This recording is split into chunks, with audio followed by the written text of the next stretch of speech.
மாஞ்சா ஸ்டேஷனில் இறந்துருவான். அதுக்கப்புறம் அவனை போஸ்ட்மார்ட்டம் பண்ண மார்ச்சுரிக்கு அனுப்பி வச்சுட்டு ஸ்டேஷனில் வெயிட் பண்ணிக்கிட்டு இருப்பார் சீதாராம். அப்போ ஸ்டேஷனில் வந்து ஒரு ஆள் உட்காந்துருப்பாங்க. யார் உட்காந்துருக்காங்கன்னு வந்து பார்த்தா சீதாராமோட அக்கா உட்காந்துருப்பாங்க. என்ன அக்கா இங்கே வந்து உட்காந்துருக்கேன்னு சொல்கிறப்ப, மாமா ஃபோனே எடுக்க மாட்டேங்காரு, மாமாவுக்கு ரொம்ப நேரம் ட்ரை பண்ணுறேன், ஃபோன் எடுக்கவே இல்லைன்னு சொல்கிறப்ப சீதாராமுக்கு தூக்கி வாரி போட்டுரும். இப்போ என்னடா பண்ணுன்னு சொல்லி. இப்போ சீதாராமுக்கு மாஞ்சா சொன்ன ஒரு விஷயம் நமக்கு ஞாபகம் வரும். ஏன்னா நான் அனுபவிச்ச வழியை யாரோ இப்போ அனுபவிச்சுக்கிட்டு இருக்காங்க. அவங்க தான் இந்த மாதிரி கொலைகள் திரும்ப திரும்ப பண்ணிக்கிட்டு இருக்காங்க. அந்த கொலை எப்படி நடந்துச்சோ அதே மாதிரி கொலை இப்போ நடக்குன்னா அப்போ ஒரு ஆள் இருக்கான்ல, அப்போ அவன் தான் கொலை பண்ணிக்கிட்டு இருக்கான், நான் சொல்கிறேன் நம்புங்கன்னு சொல்லியிருப்பான். மாஞ்சா சொன்னதை நம்பி இப்போ அந்த ஃபைல் எடுத்து எல்லாம் செக் பண்ணிக்கிட்டு இருப்பார். செக் பண்ணிக்கிட்டு இருக்கும்போது தான் ஒரு விஷயம் தெரியும்.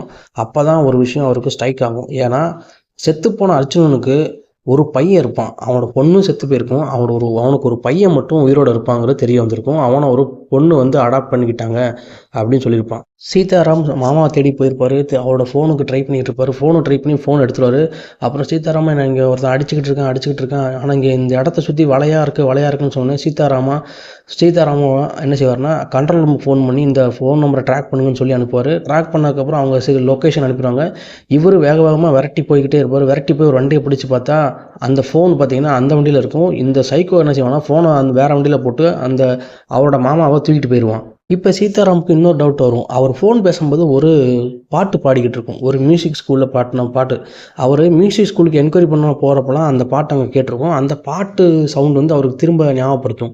அப்போ அந்த பாட்டு சம்மந்தப்பட்ட ஒருத்தன் தான் இந்த கொலை பண்ணுறாங்கிறப்போ அவருக்கு ஞாபகம் வந்துடும். அப்போ இதுக்கு முன்னாடி படத்தோட ஆரம்பத்தில் பார்த்தீங்கன்னா இந்த ஸ்டேஷனில் ஒரு அம்மா வேலைக்கு வந்திருப்பாங்க. அந்த அம்மா வந்து வேலைக்கு வந்து இறந்துருப்பாங்க. அப்போ தான் நம்ம சீதாராம் வந்து அந்த அம்மாவோட வீட்டுக்கு போகிறப்போ அந்த பையனை பார்த்துருப்பாங்க. அந்த பையன் வீட்லேயும் இந்த பாட்டு பாடிக்கிட்டு இருக்கோம். ஆக மொத்தம் நம்ம தேடிக்கிட்டு இருக்க சைக்கோ வந்து நம்மக்கிட்ட அந்த வேலை பார்த்த அந்த அம்மாவோட பையங்கிறத கண்டுபிடிச்சிடுவார். ஏன்னா அவன் வீட்டுக்கு போகிறப்ப தான் வீடு ஃபுல்லாமே மீன் பிடிக்கிற வேலை டப்பாலாம் இருந்திருக்கும். அதே மாதிரி அவர் மாமா காணாமல் போனால் தேடுறப்ப பார்த்தீங்கன்னா ஒரு பழைய வண்டி வந்து கிராஸ் ஆகிருக்கும். அந்த வண்டியுமே அந்த பையன் வீட்டில் இருந்திருக்கும். இப்போ தான் சீதாராமுக்கு ஃபுல்லாகவே தெரியும் யார் இப்போ சைக்கோங்கிறது. இப்போ அந்த முத அர்ஜுனன் அந்த ஒரு ஆள் இறந்துருப்பார் பார்த்தீங்களா ஹோட்டலில், அவரை என்கொயரி பண்ணுறப்பையும் அந்த டாஸ்மாகில் இதே வண்டி வந்து நின்றுருக்கும். இப்போ சீதாராமுக்கு ஃபுல்லாகவே ஸ்ட்ரைக் ஆகிருக்கும். இப்போ நம்ம தேடி போகக்கூடிய சைக்கோ இவன் தான், இவனை தான் நம்ம போய் பிடிக்கணும்னு சொல்லி அந்த ஆளை தான் இப்போ தேடி சீதாராம் போவார் அவரோட வீட்டுக்கு. அந்த சைக்கோ வேற யாரும் இல்லை, ஆல்ரெடி நம்ம ஸ்டேஷனில் சின்ன சின்ன வேலைகள் பார்த்துட்டு இருந்த அந்த அம்மாவோட பையன் தான் இவன் யாருன்னா அர்ஜுனனோட உண்மையான பையன். அர்ஜுனனை கொன்னதும் இவன் தான். அர்ஜுனனோட அக்கா இறந்ததுக்கப்புறம் இந்த பையன் மட்டும் இருப்பான். அர்ஜுனன் அக்கா இறந்ததை தாங்கிக்க முடியாத இவன் அர்ஜுனனையும் கொன்றுவான். அர்ஜுனோட பையனாக இருந்த இவனுக்கு தன்னோட அக்கா தான் உலகம்னு இருந்திருப்பான். தன் அக்கா மேலே அவ்வளோ அன்பாக இருந்திருப்பான். ஏன்னா தன் அக்கா வந்து தன்னோட அம்மா ரேஞ்சுக்கு நினச்சிக்கிட்டு இருப்பான். தன் அக்காவுக்கு மியூசிக்னால் ரொம்ப இஷ்டமாக இருக்கும். ஆனால் தன்னோட அப்பாவுக்கு இது பிடிக்கவே பிடிக்காது. பல முறை தன் அக்கா மியூசிக் பண்ணுறது அவருக்கு பிடிக்கவே பிடிக்காது. இப்படி இருக்க டயத்தில் தன் அக்கா மேலே அன்பாக இருக்கவன் தன் அக்காவுக்கு நடந்த அந்த கோர சம்பவத்தினால தன் அக்கா ரொம்ப பாதிக்கப்பட்டு ஒரு கட்டத்துக்கு மேலே தன்னோட அக்காவுக்கு இறந்தும் போயிடும். தன் அக்கா இறந்து போனால் தன்னால் தாங்கிக்க முடியாத அந்த பையன் தன் அப்பாவை எப்படியா பழி வாங்கணும்னு நினச்சிக்கிட்டு இருப்பான். தன்னுடைய அக்கா இருந்ததுக்கு முழுக்க காரணம் தான் அப்பா தான். தான் அப்பா பண்ண இந்த விஷயனால தான் தன்னோட அக்கா என்னை விட்டு போயிட்டாங்கங்கிறது அவனோட மனசில் ஆழமாக பதிஞ்சிடும். இதுக்கெல்லாம் காரணமான தான் அப்பாவை உயிரோட விடக்கூடாதுன்னு சொல்லி முடிவு பண்ணிடுவான். இப்படி முடிவு பண்ண அந்த பையன் தான் அப்பாவை முள் கம்பியால் குத்தி பல இடங்களை கத்தியால் குத்தி இப்போ எப்படி கொலை பண்ணுறானோ அதே பேட்டர்னில் அங்கே கொலை பண்ணி அவனை போட்டு போயிடுவான். போட்டு போனதுக்கப்புறம் போலீஸுக்கும் சந்தேகம் வராத அளவுக்கு போயிட்டு போயிடும். ஆல்ரெடி மாஞ்சா தான் இந்த கேஸில் இன்வால்வ் ஆன மாதிரி காட்டியிருப்பாங்க. அதனால் இந்த பையன் தப்பிச்சிடுவான்.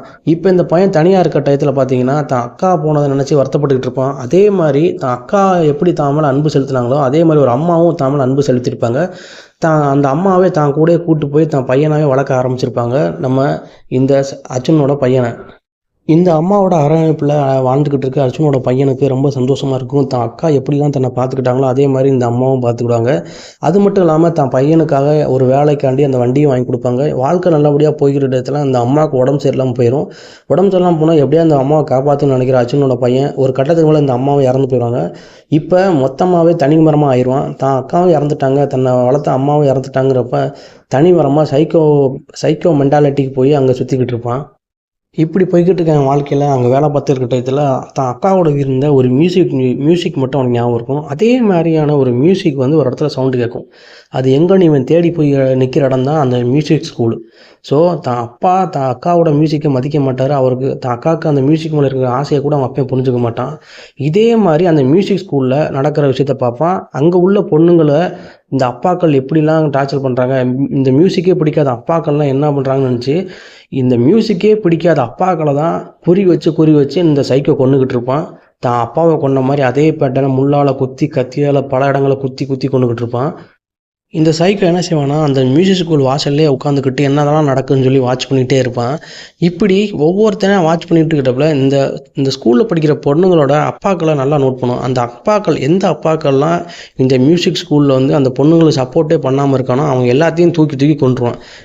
இப்படித்தான் சீதாராம் அவரோட மாமாவையும் தூக்கியிருப்பான். தூக்குனது மட்டும் இல்லாமல் அவரை இப்போ கொலை பண்ணவும் ரெடி பண்ணிக்கிட்டு இருப்பான். இப்போ சீதாராம் வந்து அந்த அம்மாவோட வீட்டுக்கு வந்துடுவார்.